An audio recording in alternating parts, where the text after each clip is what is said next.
Bismillahirrahmanirrahim. Assalamualaikum warahmatullahi wabarakatuh. Waalaikumsalam. Selamat pagi adik-adik. Alhamdulillah kita sekarang kedatangan pemateri lagi dari Universitas Negeri Yogyakarta jurusan sejarah. Nah, buat adik-adik yang pengen tahu tentang jurusan ini, ya mari kita simak video ini. Pokoknya sama dengan video-video sebelumnya, kita pasti akan membahas tentang semua yang berkaitan tentang jurusan ini, gitu ya. Sebelumnya perkenalkan dulu, silakan kakak-kakak. Nama saya Asri. Ya dong. Asri Rifki, biasa dipanggil Babe. Masya Allah. Ya, itu lagi. Nama asli Ilham, angkatan 16, adik tingkat ini. Wih ya. Oke, siap. Alhamdulillah ya. Terima kasih Kak Ilham dan Kak Riki udah masuk dalam video kita. Dalam perkuliahan ini ya, bagaimanapun adik-adik, yang paling penting itu pasti mengenai biaya ya, gitu kan. Ya walaupun ada beasiswa dan sebagainya, tapi tetap aja biaya itu pasti yang akan dibahas pertama kali dengan orang tua kalian ataupun dengan siapapun. Bagaimana biayanya gitu. Sebelum menanya hal yang lain, biasanya sih kayak gitu. Oke, Kak Ilham dan Kak Riki, biaya untuk ditempuh di jurusan sejarah UMI ini berapa? Kalau saya pribadi Pak, karena UKT 3850 3.850 per semester. per semester. Kalau Kak Ilham? 3 semester itu kan? Tiga. Itu 3. Oh, saya tingkat 2. Tingkat 2. Iya, sekitar tingkat 2,4 kalau 2.400.000. Nah, oke adik-adik. Nah, tadi kan Kak Ilham dan Kak Riki udah bilang kalau mereka itu dapat UKT tingkat 2 dan tingkat 3 gitu ya. Nah, sebelumnya tingkatannya itu berapa aja UKT-nya? Paling tertinggi sampai ini sih jenjang SM, kan UKT ya penyesuaian sama gaji orang tua surveinya. Ya, Nah itu tergantung dari universitasnya, tapi yang paling lama pasti mandiri. pasti mandiri ya. Cuma di SPM cuma mandiri. Oh gitu, oke. Nah, berapa sih dari mulai UKT 1 sampai atasnya? Kalau di UNY angkatan saya mah dari 500 ribu paling tinggi ya 3850. 3.850. Di satu kelas paling tinggi. Berarti hanya ada 3 tingkatan ya? 3 ada di kelas, tapi kalau di jurusan lain mah ada yang sampai 6. Ada kalau di jurusan saya di sejarah mah cuma 3850 paling gede. Oke, siap. Kalau di angkatan saya, mungkin itu di angkatan Devi ya, karena beda angkatan beda 2 tahun. Kalau di angkatan saya, ilmu sejarah juga, di teman kelas saya itu UKT-nya udah ada yang sampai tingkat 4 sampai tingkat 5. Tapi tingkat terendah itu masih tingkat 1 500. Tingkat 4 5 kalau nggak salah sampai ada tingkat 6. Bahkan di kelas saya itu ada yang dapat UKT tingkat 5 itu sampai ya sekitar 4,9 atau 2 juta gitu. Oh. Jadi emang tergantung dari penghasilan orang tua. Siap. Berarti mulai dari 500.000 sampai 5 jutaan ya. Oke, siap. Kayak gitu ya adik-adik. Nah, adik-adik mulai bingung nih. Kok bisa UKT-nya beda-beda gitu kan? Nah, tadi kata Kak Riti juga mengatakan itu tergantung pendapatan orang tua dan tergantung cara masuk kalian di kampus tersebut gitu ya. Nah, kakak sedikit menjelaskan tentang UKT. Jadi UKT itu namanya uang kuliah tunggal. Yang namanya tunggal itu berarti kalian bayar sekali ya. Bayar sekali di awal semester sampai semester akhir itu gak bakalan ada lagi yang namanya bayar-bayaran. Nah, contohnya Kak Riti tadi bayarnya 2.800.000 ya? 3.800.000. Nah, jadi sampai akhir tuh ya segitu. Nah, dikaliin aja misalnya berapa jadinya totalnya kalau sampai selesai. Kalau misalnya sampai selesai misalnya nih, kali 8 aja misalnya kalian ya. Nah, 38 kali 8 aja. Berapa tuh hasilnya? Segituan lah. Gitu ya, berarti ya. Nah, itu yang namanya UKT. Nah, terus kenapa UKT-nya bisa berbeda-beda? Itu tergantung pendapatan orang tua kalian dan tergantung cara masuk kalian. Oke, bisa dijelaskan gimana tentang pendapatan orang tua dan cara masuknya? Perbedaannya kayak gimana? Biasanya sih kalau ini dilihat dari awal daftar, kan disuruh ngisi soal slip gaji ya kayak gitu. Nah itu sih yang awal dilihat dari situ. Terus dilihat dari jenis pekerjaan orang tuanya juga apa. Kalau yang paling misalkan sampai kena 500 atau bahkan yang beasiswa mah mesti disurvei biasanya. Ada survei khusus. Ada survei khusus datang. Ada yang datang, ada yang lewat kan keterangan surat RT RW biasa. Kayak ada surat-surat lah mulai dari desa ada apa. Bisa mungkin kalau yang didatang ini yang paling wilayah Jogja, Jawa Tengah lah. Jawa Tengah. Siap. Mungkin sampai Jawa Barat. Terus kalau saya ya Jawa. nyampe lah. Oke, kalau misalnya biasanya sih ada penurunan UKT, bisa diturunkan UKT kalau misalnya kita tidak sesuai dengan UKT yang ditetapkan oleh kampus. Bisa nggak? Kalau kejadian di kampus UNY mah susah. Susah. Susah, syaratnya hampir nggak masuk akal lah, susah bisa. Oke, siap adik-adik. Jadi susah itu berarti bukan berarti nggak bisa ya, susah. Ada, tapi syarat-syarat yang buat dipenuhinya lumayan sulit tuh. Kayak gimana tuh?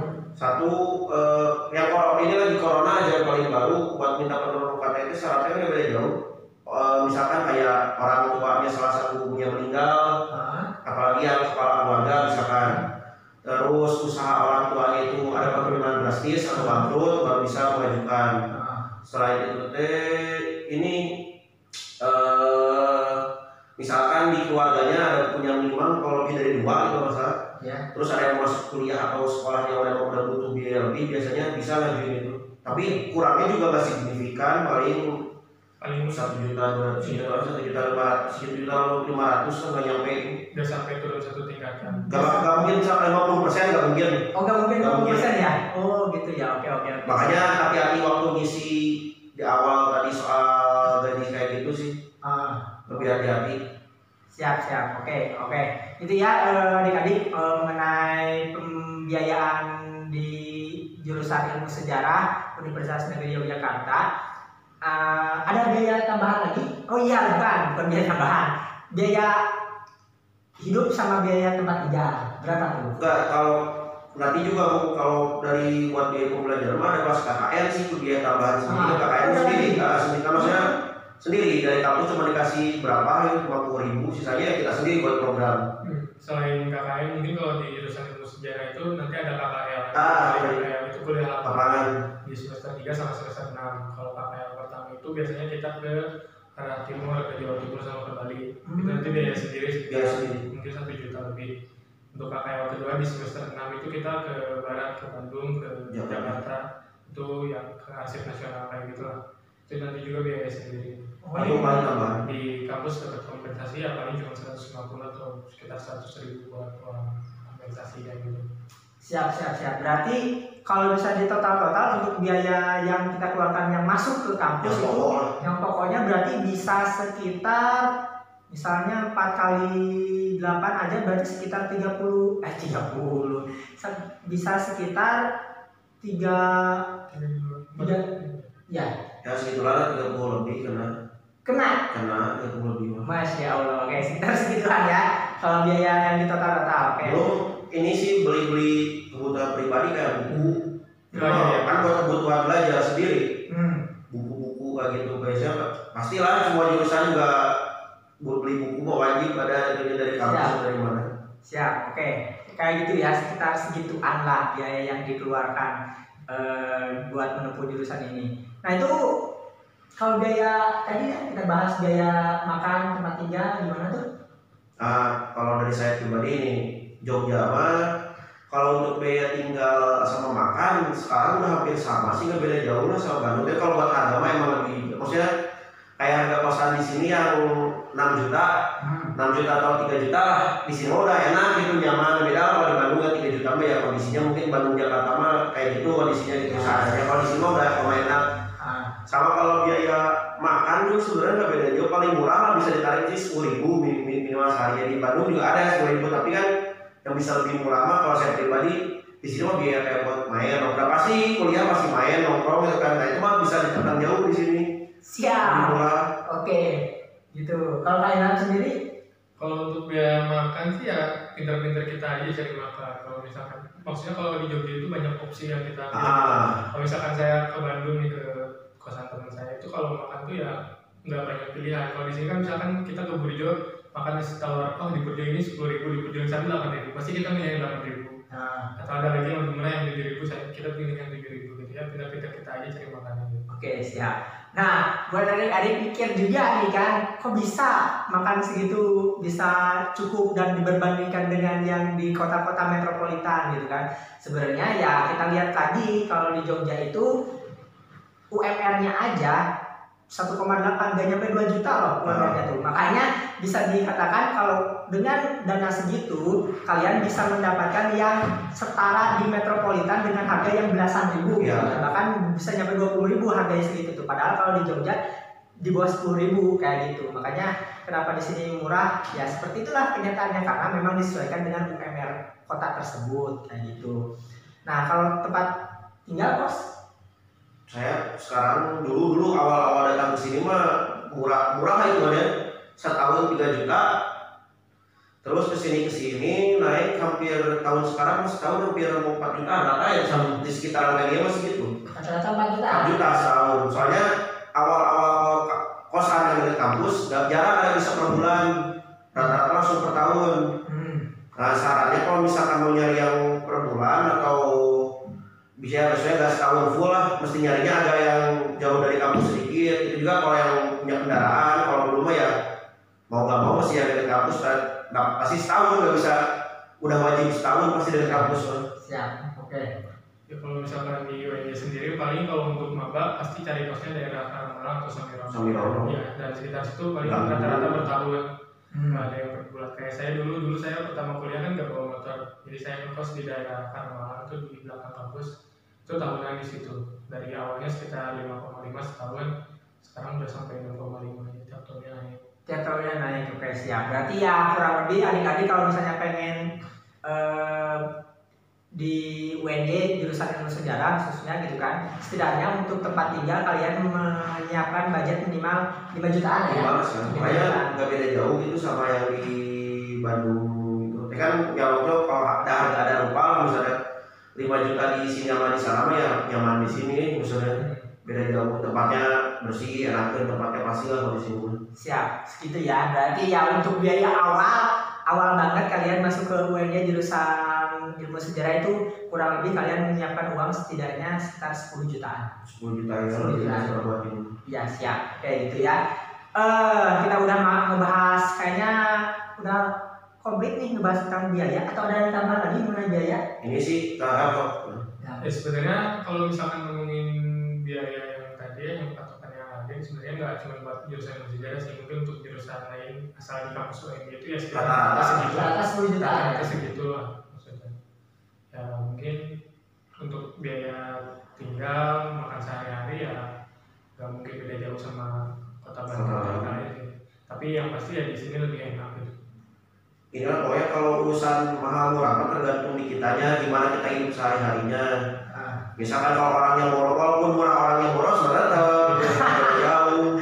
Benar itu benar. Sama kalau di sini mah mungkin itu dari Pak ya itu dari gaya hidup lah bisa ngatur gitu. Kalau di sini sama tempat-tempat yang paling ngaruh sebenarnya tempat nongkrong. Jadi buat jajan itu kan kalau di kota lain minimal sekali nongkrong minimal mesen minum paling murah 30 atau 15. Di sini mah mulai dari 5.000 sampai 50.000 ke atas ada semua di Jogja. Wah, di Jogja mah kalian tergantung kalian, benar kata Kak Rifki, tergantung kalian. Kalian mau yang hedon ada. Mau yang sederhana ada. Yang bawah banget ada. Kalian pengen nongkrong cukup bawa uang 2.000 ada. Uangnya bebas lah ya, masalah keuangan di sini mah kalian tergantung bisa menyesuaikan gitu ya. Oke siap itu ya tentang masalah pembiayaan. Nah kita lanjut ke cara masuk kayak dan Rifki. Cara masuknya gimana nih? Dari saya dulu Bang ya. Boleh. Kalau saya mah dulu dapat SMPTN. Sebenarnya daftar ya namanya daftar lah, rezeki, dapat rezekinya di situ dapatnya.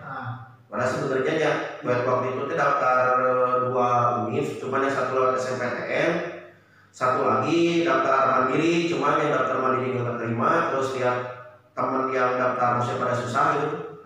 Tapi ya akhirnya diambil. Tapi nah itu sih sebenarnya satu lah kalau mau kuliah mah ngambil jurusan yang benar-benar di minimal senang gitu.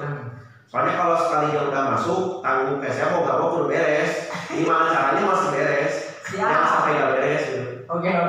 Berarti kali ini termasuk yang kecemplung. Iya.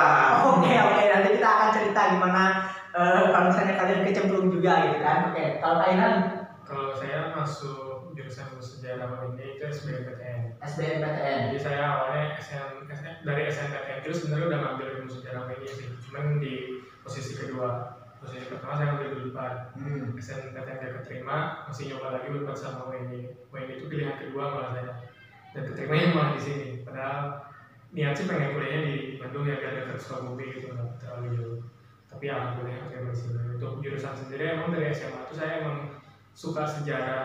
Tapi kalau menurut saya untuk adik-adik yang mau kuliah itu suka dengan suatu mata pelajaran itu nggak cukup bagi saya. Jadi saya SMA suka jurusan sejarah, tapi ketika kita masuk kuliah tuh apa yang kita pikirkan zaman SMA sama kuliah itu beda banget. Jadi saya mulai kerasa banget kuliah itu semester 3, semester 4 kayaknya nggak cocok di jurusan sejarah. Jadi cuma sekedar suka mata pelajaran itu nggak cukup, emang harus pikir-pikir matang kita mau ambil apa, prospek kita ke depannya apa. Ya itu dipikirin lagi. Sama minimal banyak belajar sama yang misalkan kayak saya dulu udah makanya kecemplung nggak karena satu nggak ada temen yang udah kuliah nggak tanya-tanya yang kurang info lah ya. Makanya nggak tahu gitu kan kalau kehidupan kuliah kita gimana ya, jadi benar-benar buta asal masuk gitu awalnya. Nah sini adik saya sendiri, saya punya adik kebetulan lagi masuk kuliah mestinya tahun kemarin ya. Cuman karena pembelajaran dari saya sendiri, saya balik aja ke adik saya sampai benar mendaftar. Tahun kemarin ditanya 2 kali daftar UNIP, dia belum siap, akhirnya nggak daftar. Yang mendingan gitu daripada kayak saya gitu, sebenarnya belum siap mungkin waktu itu, tapi dipaksa masuk karena ini gini kecemplung gitu. Mendingan benar-benar dimantepin dulu lah. Nggak, kalau menurut saya pribadi ya, selama 1 tahun nggak kuliah dulu juga nggak apa-apa sebenarnya. Yang penting itu diseriusin mau nyarinya kemana, nyari infonya lebih perbanyak. Mungkin kan waktu zaman SMA mah kurang nyari infonya lah. Waktu sudah lulus kan bisa lah, walaupun apa nyari kegiatan apa dulu gitu buat ngeyakinin sama benar-benar cari daftarnya kemana. Jadi buat yang nggak terima SNMPTN atau SBMPTN waktu habis lulus sebenarnya nggak usah sedih atau nggak apa-apa sih.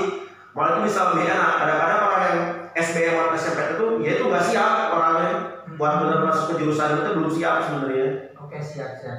Nah, sebelum ngebahas itu bisa ngasih tips Kak Riti gimana caranya buat keterima di jalur SNMPTN? Oh kalau itu mah dulu kan beda ya mas sekarang. Ya. Dulu mah kan per nilai rapot, jadi satu nilai rapot sama kedua sebenarnya untungan tetap. Untungan nggak bohong gitu mana emang kalau SNMPTN. Ya.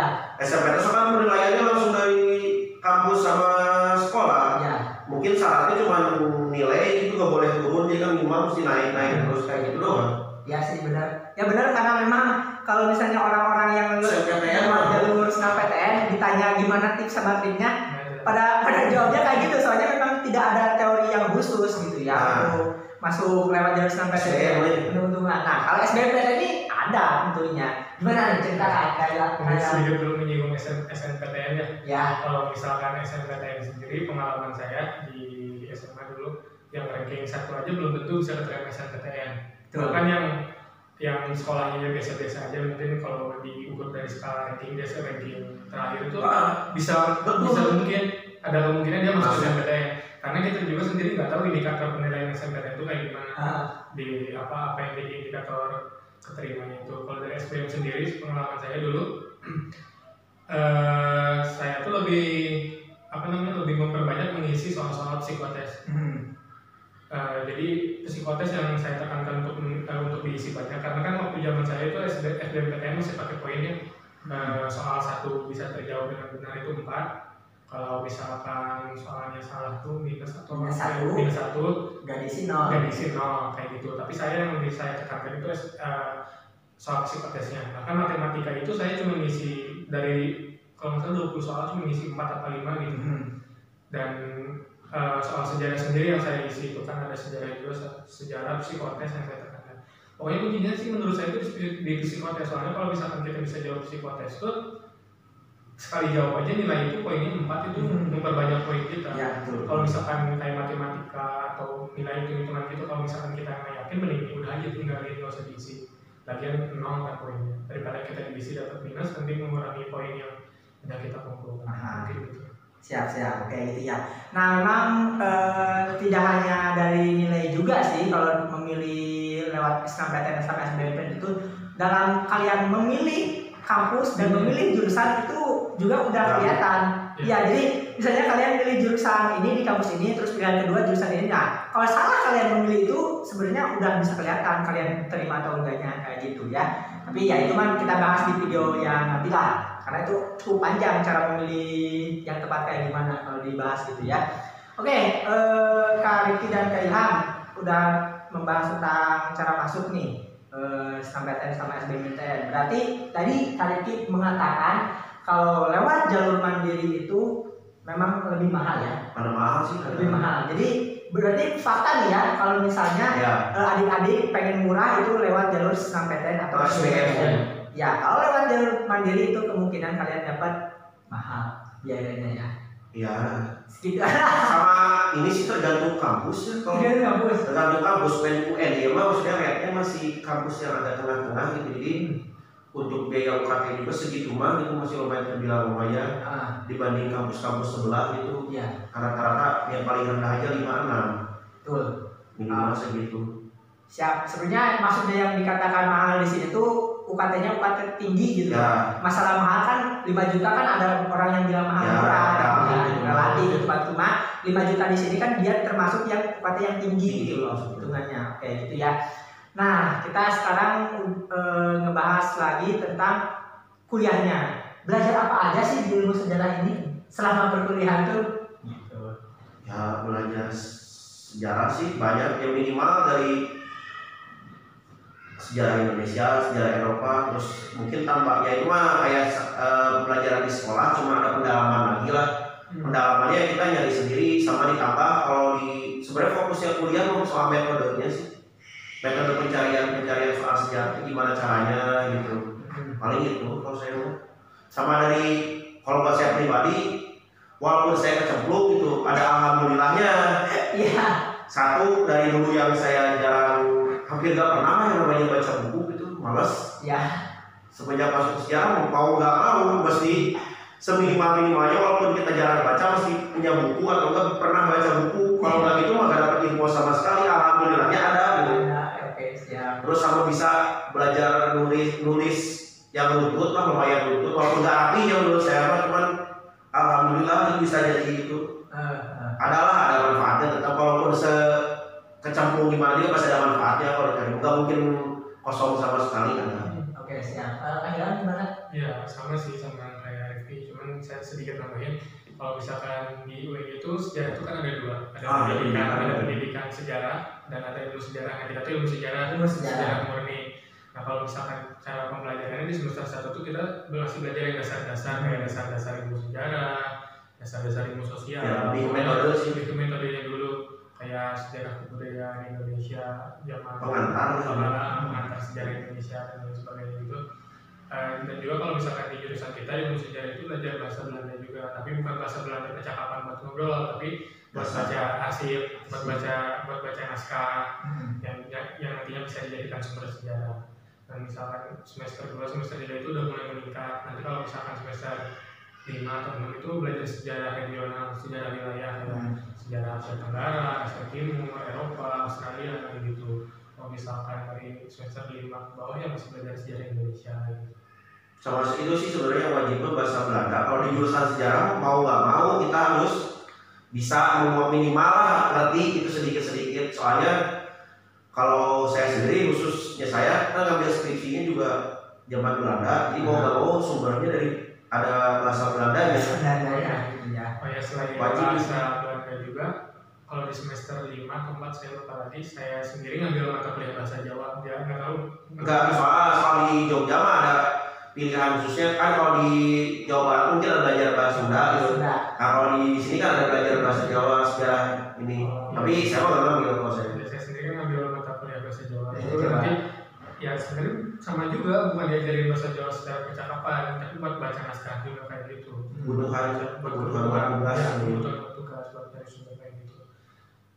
Ya kayak gitu sih.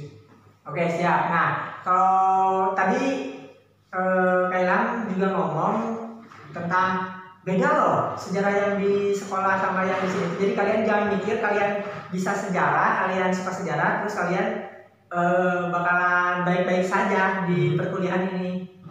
Bedanya apa tuh? Kalau mungkin kalau misalkan di SMA yang kita belajar sejarah yang bikin ramai itu mungkin karena kita sering disajikan soal pilihan ganda gitu. Misalkan peristiwa 17 Agustus ada peristiwa ABC gitu kan, kayak gitu kan kita gampang sebenarnya ingatnya kayak gitu. Sama kalau misalkan di kuliah tuh kita benar-benar memperdalam materi itu benar-benar memperdalam gitu loh. Memperdalam ya. Misalkan ada banyak peristiwa sejarah di SMA yang kita tahu itu kayak gitu. Setelah kita kuliah tuh ternyata ada versi ininya, ada versi ininya, ada versi ini. Ya misalkan kita contohkan aja lah yang paling kontroversial G30S. G30S yang kita tahu kan kalau zaman SMA kan kita diajari kalau G30S itu dalamnya itu PKI. Setelah kuliah baca-baca buku, banyak literasi, dapat ya diskusi di mana-mana yang kita tahu ternyata peristiwa itu tuh ada banyak versinya. Jadi ya lebih kompleks lah apa yang kita tahu di SMA itu mungkin masih sejarah dasarnya. Nanti kita perdalam lagi di bangku perkuliahan. Siap. Nah kalau Kak Levi kan termasuk yang kecemplung nih. Gimana buat ngasih tips sama adik-adik juga mungkin ya kan kalau misalnya, waduh saya pengen yang jurusan ini malah keterimanya ini. Apakah yang akan saya lakukan gitu loh? Nah gini sih kayak saya mau ke ininya contohnya ke adik saya aja lah yang kemarin. Saya mau ngomong ke orang tua secara langsung. Kalau anaknya mau kuliah di sini, walaupun dia kan nggak punya pengalaman soal pembelajarannya, yang nggak mau mungkin taruhannya rugi. Jadi minimal dia udah masuk 1 semester lah, udah bayaran kan, udah apa. Tapi kalau anaknya nggak cocok, mau nggak mau, kalau dari saya pribadi ke orang tua mau ngobrol gitu ya, mendingan dimudahin, suruh nyari jurusan yang lain daripada diterusin. Gak bakal cocok kecuali saya punya teman dia kecemplung sama cuman orangnya bagus, soal dia kecemplung tapi malah mau belajar, nah akhirnya jadi serius malah jadi bagus jadinya. Itu balik lagi masing-masing. Kalau misalkan dari saya gitu, kalau misalkan emang udah nggak seret terus daripada nantinya nggak bakal benar, mendingan dari jurusan yang lain sebelum terlambat. Daripada udah masuk semester 4, 5 itu udah keburu jauh lah buat ini lagi juga daftar SBM udah nggak bisa. Mau nyari-nyari lagi juga udah susah, apalagi mau ke negeri ya mendingan. Makanya dari awal niatnya dikuatin kalau benar-benar mau masuk ya harus dimantepin, harus benar-benar jangan sampai setengah-setengah. Ya kayak saya juga akhirnya kan awal tahu sebenarnya nggak cocok tuh semester 3 semester 4, tapi ya udah gara-gara terlanjur dilanjut terus. Kalau saya kan yang dilanjut, tapi untuk beberapa teman yang pindah jurusan juga banyak sebenarnya. Jadi waktu semester paling banyak semester 3 pas sudah mau masuk semester 3 1 tahun berarti semester 3 tuh udah mulai banyak yang pindah jurusan, ada yang pindah kampus, ada yang pilih kerja. Di jurusan saya yang daftar jadi TNI, polisi ada, akhirnya mereka pindah karena mungkin belum memilih itu karena gak cocok sama ini ada. Ya itu tampaknya mau gak paling rugi. Oke, harus siap itu. Benar-benar itu ya. Sebelum kalian jauh melangkah, kalian pikir-pikir lagi tuh. Kalau misalnya kuat, ya lanjut. Kalau kuat, selesai udah gitu ya. Oke, itu tentang perkuliahannya ya. Lalu ini kalau misalnya adik-adik di sini, apa sih yang perlu dipersiapkan sama adik-adik biar dia cocok lah di jurusan sejarah gitu loh? Apa yang perlu mereka persiapkan? Banyak membaca sih kuncinya kalau jurusan sejarah itu.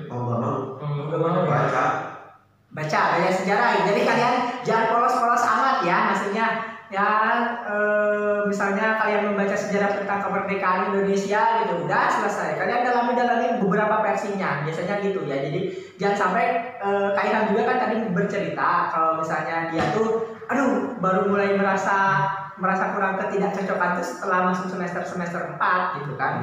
3-4 lah. Jadi kalian juga pelajarilah sekarang, dari mulai sekarang lebih dalam tentang sejarah ini dan berbagai versi itu. Kalau misalnya kalian merasa cocok, berarti kalian masuk nih di jurusan ini. Nah, kita membahas ini Kak selanjutnya tentang perbedaan ilmu sejarah sama sejarah pendidikan. Gimana tuh? Kalau sebenarnya ilmu sejarah apa ini sebenarnya sama aja, cuman fokusnya yang bedain. Kalau pelajarannya hampir sama sih, cuman kalau yang pendidikan dikhususinnya buat pengajaran di sekolah. Jadi nggak, ya kalau bisa saya bilang dari teman-teman saya pribadi juga, kalau dari materinya agak sedikit beda. Jadi ya apa yang kalau buat anak pendidikan apa yang harus diajarin di sekolah nggak beda jauh penerapan. Kalau ilmu sejarah mungkin lebih pendalaman itu tadi, jadi nggak cuma sekedar kayak sejarahnya yang diajarin di sekolah, kita nyari yang sisi-sisi lainnya itu. terus nyari-nyari kayak apa ya istilahnya fakta sejarah baru lah gitu. Kan kalau pendidikan ya udah cuma sampai yang ada buat disampaikan gitu. Tapi kalau untuk tugas akhirnya sama sih, ada dua pilihan pendidikan juga, mau ikut model kayak ilmu sejarah atau pendidikan. Kalau pendidikan itu tugas akhirnya satu ngajar, jadi ada praktek ngajar selama berapa bulan gitu, terus itu dibikin laporannya, atau kalau nggak mau ngajar berarti bikin skripsi kayak ilmu sejarah. Paling kayak gitu kalau dari saya.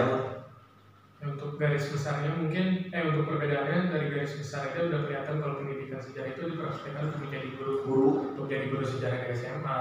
Oh ya, pasti di SMA, di SMP. SMP untuk menjadi guru. Kalau misalnya untuk guru sejarah sendiri sebenarnya diprospekkan untuk menjadi peneliti sejarah itu tadi. Walaupun nggak semuanya.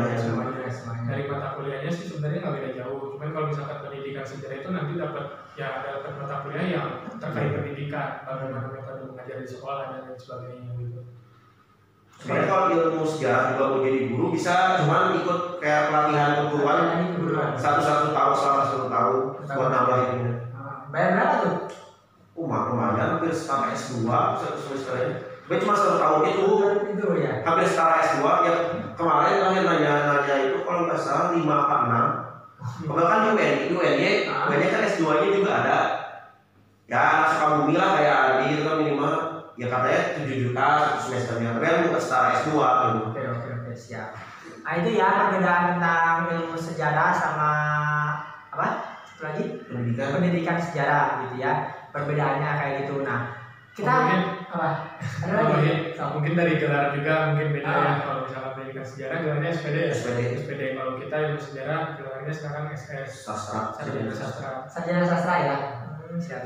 Nah, kita sekarang membicarakan tentang prospek atau rencana ke depan kalau misalnya kita ngambil jurusan ilmu sejarah.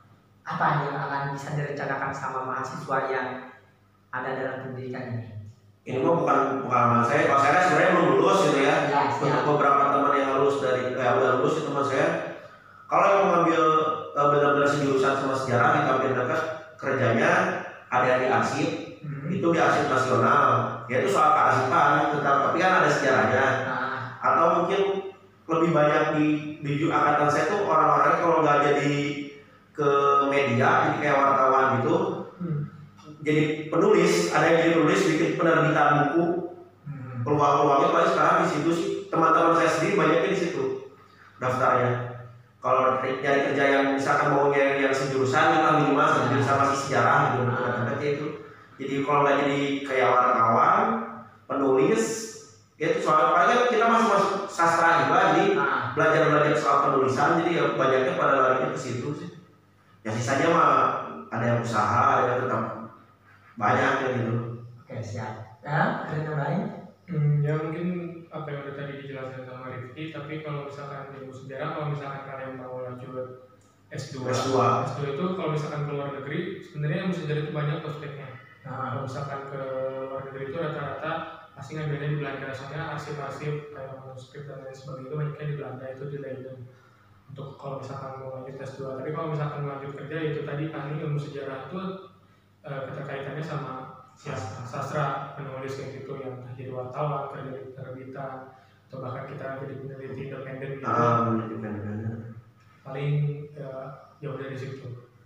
Ya betul, oke gitu ya. Memang kalau pengen bekerja dengan jurusan kalian ya seperti itu adanya gitu. Tapi kalau zaman milenial kayak sekarang ya apa aja, karena kalian juga bisa menyaksikan lah di lingkungan kalian masing-masing adik-adik. Ada yang jurusannya ini kerjanya apa, ada yang kerjanya apa waktu kuliahnya jurusannya apa gitu kan. Jadi memang dalam hal dunia setelah perkuliahan itu, setelah kalian selesai menjadi mahasiswa ya itu udah bebas aja, yang penting ya semoga kalian mendapat pekerjaan yang berkah lah ya kayak gitu. Nah, sebenarnya nama jenjang S1 ya gitu.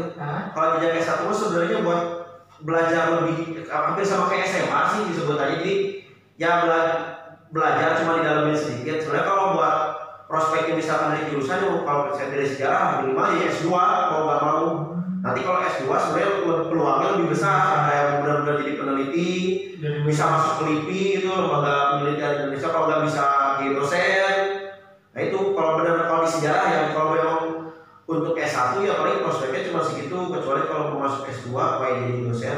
masih bisa. Siap. Oke, jadi ya adik-adik kalau misalnya kalian benar-benar pengen menjadi sejarawan, kalian setidaknya minimal S2. Kalau S1 mah saya sendiri belum bisa nyebut sejarawan mah jauh lah. Jauh ya. Belajarnya juga cuma segitu-gitu ya dasar masih. Soalnya dari teman yang ikutan S2 lagi sejarah juga mau soal pembelajaran beda jauh sama S1 lebih sulit lagi, lebih dalam lagi pembelajarannya. Oke, siap. Nah, kayak gitu ya masalah tentang prospek atau rencana ke depan kalau misalnya kalian ngambil ilmu sejarah di UNY ini kan. Oke, kita review dikit yang udah kita bahas di sini. Tadi kita udah ngebahas tentang cara masuk, biaya kuliahnya, terus kuliahnya apa aja, kenapa milih jurusan itu, gitu kan. Nah, terus kita ini ngebahas tentang, oh ya kita lupa tentang beasiswa, kita belum ngebahas tentang beasiswa. Gimana nih masalah pembeasiswaan? Kalau saya tahu di angkatan saya mah beasiswanya tetap beasiswa ini ya, apa kayak bidik misi. Jadi untuk teman-teman kita yang kemampuan ekonominya lemah atau kurang itu bisa mengajukan bidik misi, dan itu yang banyak di kelas saya juga hampir beberapa ada. Jadi buat yang buat misalkan merasa dirinya misalkan orang tua saya kemampuan ekonominya agak kurang, itu jangan anggapan nggak bisa kuliah, sebenarnya bisa asal kita diusahain sama dibantu sama pihak sekolah itu ada buat beasiswa itu ada. Ya, siap. Soalnya beasiswa ini dalam artian emang biaya pendidikannya digratisin. Biaya pendidikan gratis, terus dia dapat tiap per 3 bulan itu dapat bantuan dana buat kebutuhan sehari-hari lah. Tapi ada batasnya kalau yang SBMPTN bidik misi. Kalau bidik misi itu mesti harus selesai kuliah paling lambat 4 tahun, nggak boleh lebih. Kalau lebih dari 4 tahun bayar sendiri. Makanya itu. Kalau misalkan untuk beasiswa bidik misi sendiri, kalau misalkan untuk SNMPTN, SBMPTN itu bisa langsung daftar. Jadi ketika kalian daftar SNMPTN itu udah bisa sekalian daftar bidik misi. Kalau misalkan SBMPTN juga sama. Tapi kalau misalkan kalian keterima SNMPTN, belum tentu bidik misinya juga keterima. Soalnya bidik misi nanti diverifikasi lagi dari kampus, biasanya seperti itu. SBMPTN juga begitu. Kalau misalkan kalian daftar mandiri, nggak mungkin dapat. Kalau misalkan daftar mandiri itu, misalkan kalian daftar mandiri dan pertama dapat UKT-nya gede dan tidak sesuai dengan ekonomi kalian, kalau nggak salah bisa ikut bidik misi susulan. Dan itu tergantung kuota. Dan tergantung kuotanya juga nggak terlalu banyak sebenarnya.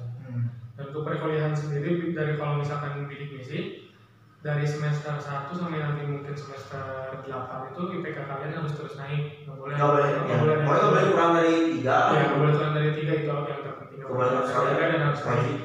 Dan kalau misalkan batas perkuliahannya itu 4 tahun, setelah 4 tahun kalian belum lulus juga, UKT nanti bayar sendiri. Kalau di UNJ sendiri biasanya kalau yang bidik misi, setahu saya dapat UKT setelah 4 tahun itu kalau nggak tingkat 1, tingkat 2 antara yang 500.000 atau 1 jutaan lah. Oke, siap. Juga sebenarnya kalau nggak bidik misi juga beasiswa itu banyak, kayak dari BCA, lembaga tuh CSR dan lembaga biasanya. Tapi biasanya kayak gitu juga, rata-rata beasiswa tuh menekankan nilai kita nggak boleh turun, harus terus naik. Tapi kalau di jurusan itu jarang. Kecuali kalau yang BS2, kalau BS2 berapa teman ada yang dapat. Ya gitu sih kalau di jurusan sejarah lebih di UNJ ya rata-rata beasiswanya bidik misi. Ya. Tapi kalau misalkan kalian cari di luar sana, cari di luar internet atau informasi lainnya, sebenarnya banyak beasiswa itu. Dan memang beasiswa itu sebenarnya lebih banyak ketika kalian jadi mahasiswa sih daripada kalian sebelum jadi mahasiswa. Ya kalau sebelum jadi mahasiswa ya memang setahu kita juga cuma bidik misi. Dan itu kesempatan kalian buat dapat bidik misi jangan terlalu berharap gitu loh.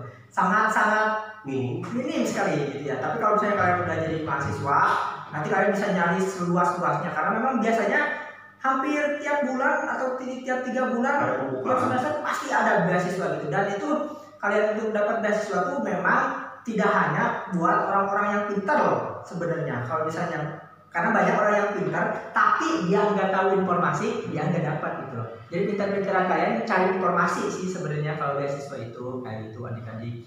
Oke, kayaknya kita udah cukup banyak membahas tentang cara masuk untuk menjadi mahasiswa UNJ ini gitu kan, jurusan ilmu sejarah.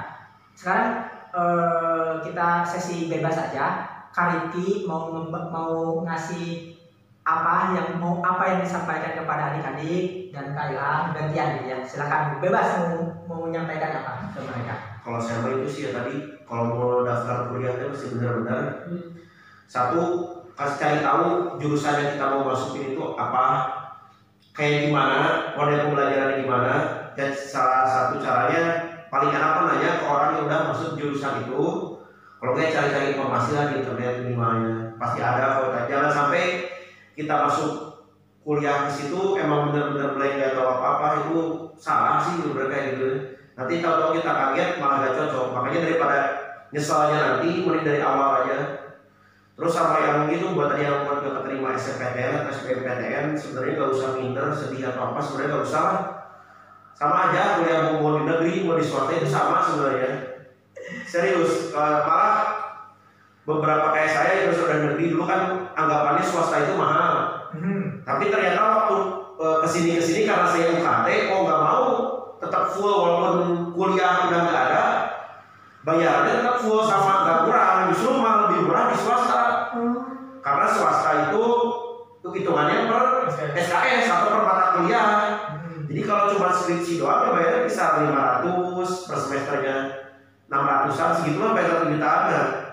Nah, justru lebih murah kalau saya malah ya tetap bayar full walaupun cuma tinggal bikin skripsi. Oke, siap. Itu sih kalau dari saya.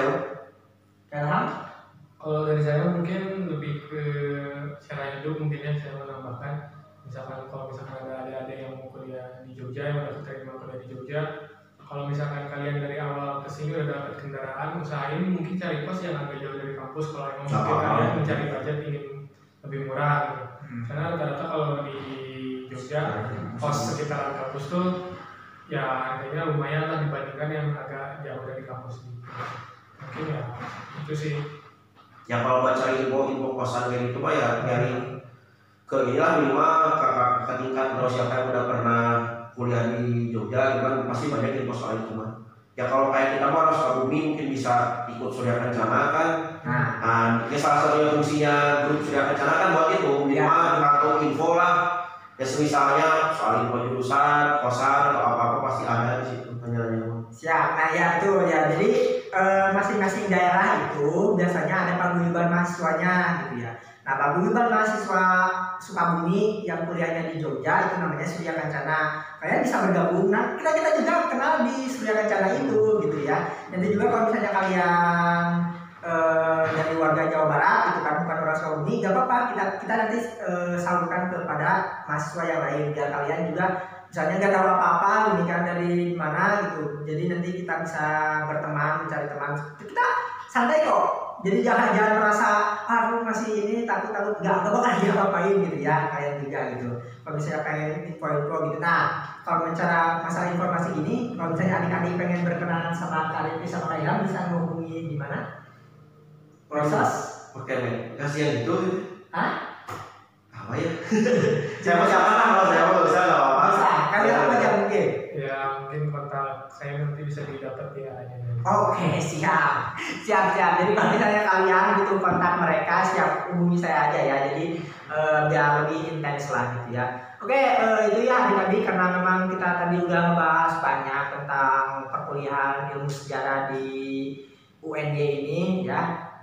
Cukup sekian rasanya, cukup ya, ada sebab udah banyak nih ya, cari info sendiri lah bisa. Nah kalian misalnya kalau kurang puas silahkan komentar aja. Kalau misalnya kalian juga pengen tahu informasi di kampus lain, jurusan lain, silahkan komentar juga, insya Allah nanti kakak carikan buat kalian. Terima kasih sudah menonton kita gitu ya, semoga bermanfaat. Sampai jumpa lagi di video selanjutnya. Assalamualaikum warahmatullahi wabarakatuh.